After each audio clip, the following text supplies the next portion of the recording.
qual a semente, qual seria a origem das fake news? Por que as fake news movem trilhões e trilhões de dólares, na sua opinião? Fernando, me permita aqui um rápido histórico, um rápido enredo para que as pessoas possam entender.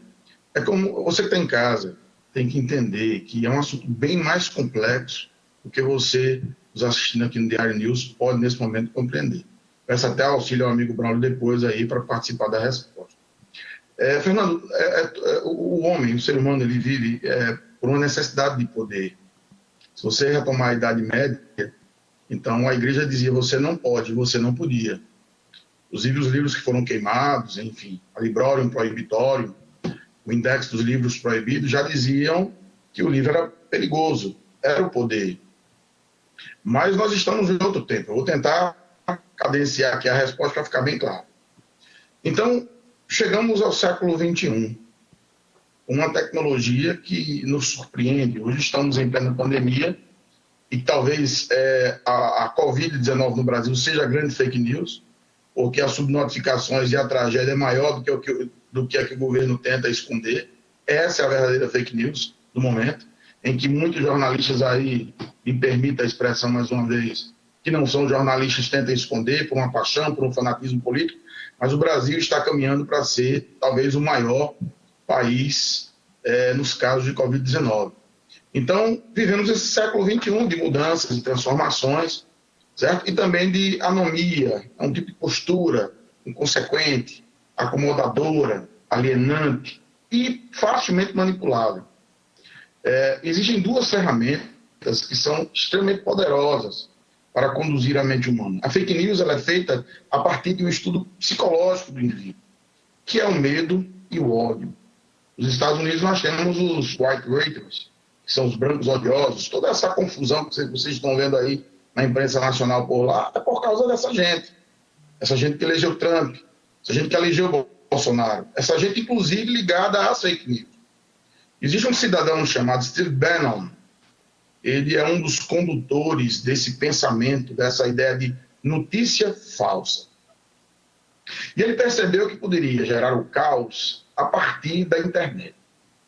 E aí eu vou aos idos de 2011, 2012, a partir de um processo chamado de Big Data, ou seja, coleta de dados. Existe uma filmografia interessantíssima, The Moneyball, o homem que virou o jogo. Ele conseguiu montar um time de beisebol nos Estados Unidos, sem nenhuma estrela, apenas com os melhores jogadores estatisticamente em suas posições.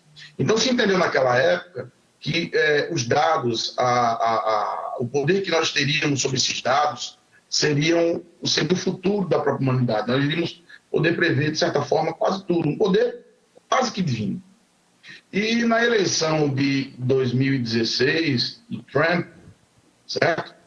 Já conectada com os fenômenos do Brexit na Inglaterra, porque tudo isso está ligado a poder. A grande moeda aqui é poder. Então, quem tiver o poder na mão vai ter o dinheiro, vai ter a condução da humanidade. Então, tudo isso está interconectado em um projeto de poder. Por isso que eu estou dizendo para quem está em casa, o professor está doido. Não. É porque, infelizmente, nós não temos acesso a essas informações e nós nos alimentamos de fake news. O indivíduo que tem uma mente superficial, que não tem, de certa forma, a vontade de pesquisar, ele se deixa alimentar por essas teologias que são fantasiosas e são manipuladas como um grande teatro. Trump vai ser eleito nos Estados Unidos através dessa bipartição de notícias falsas, direcionadas especificamente para um público-alvo, certo? Essas notícias, de certa forma, agradam o que nos faz colocar para fora, nos faz vomitar o pior de nós.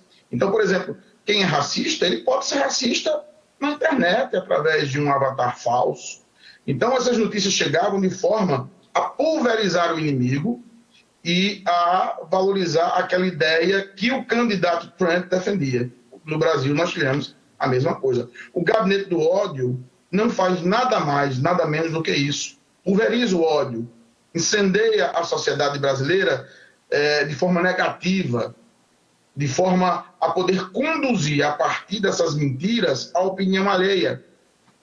Se eu, por um acaso, sou racista, em uma sociedade organizada de educação, eu vou me corrigindo. Mas se eu tenho um espaço misterioso, obscuro, que é o espaço da internet, eu posso criar um perfil falso e lá destilar meu ódio. Então, as fake news encontraram exatamente a terra, o adubo, né? A semente foi para o lugar correto, no tempo correto, no poder que nós temos hoje, que é esse olho mágico que chamamos de internet. E isso deu a esses homens, a partir do Steve Bannon, o poder de controlar a sociedade. Por isso que estamos polarizados. Há uma força que tem um entendimento, que é contra o terraplanismo, que é a favor da ciência, que é a favor dos fatos, e outra que quer se segurar nisso, o negacionismo, certo? Que a ciência não resolve.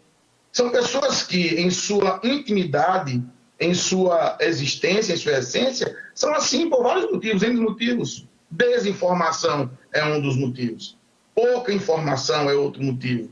Informação errada é outro motivo. A fake news é uma informação errada. Eu vou, inclusive, para deixar o amigo Braulio participar dessa jornada, eu até falo no meu vídeo que fake news é crime. Não existe lei que defina fake news como crime, né? Então, o direito diz que só existe crime quando há lei que a determine. Mas os procedimentos, as práticas odiosas, como o gabinete do ódio do senhor Bolsonaro, tudo que é feito ali e é, de certa forma, apontado para terceiros, certo? Gerando injúria, calúnia, difamação, tudo isso poderá ser visto, evidentemente, na arte processual. O que nós temos que entender é que o mundo gira e a tecnologia está nos trilhões que o amigo, né, coloca na pergunta. A tecnologia está gerando muito dinheiro em nome do poder. O Brexit, para encerrar aqui essa minha primeira participação, mexeu com o povo inglês. A União Europeia é uma potência econômica, mas alguém foi lá e plantou a semente de que aquilo era ruim para os ingleses, a partir de fake news. E há, de certa forma, uma tentativa de se considerar ou desconsiderar o uso da política. A política tornou-se algo nocivo. Não é. Nós somos seres políticos. Desde a roupa que eu escolhi ao debate que estou fazendo, são atitudes políticas. E aí surge a figura do outsider. Quem é o outsider? É aquele cidadão que diz que não é político, é aquele cidadão que diz que tem a fórmula correta e que vai usar os robozinhos para envenenar a sociedade, para envenenar pessoas até que se acham inteligentes e espertas, com aquele discurso do conservadorismo, do liberalismo, vamos entregar, todo o país vai melhorar, e o país não melhora. O país vive essa pandemia, que talvez seja a nossa maior fake news, e o Brasil não reage. Estamos aí à iminência de abrir o comércio, de voltar à vida normal, sem contar os mortos. Fernando, chamamos a isso de necropolítica.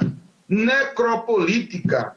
Desdenhar, usar o bom senso, desmerecer aqueles que morreram. O brasileiro só vai entender o que é uma fake news, só vai entender o que é a Covid-19 quando, infelizmente e fatalmente, perder alguém que ama. E esse é o impacto, essa é a semente negativa das fake news.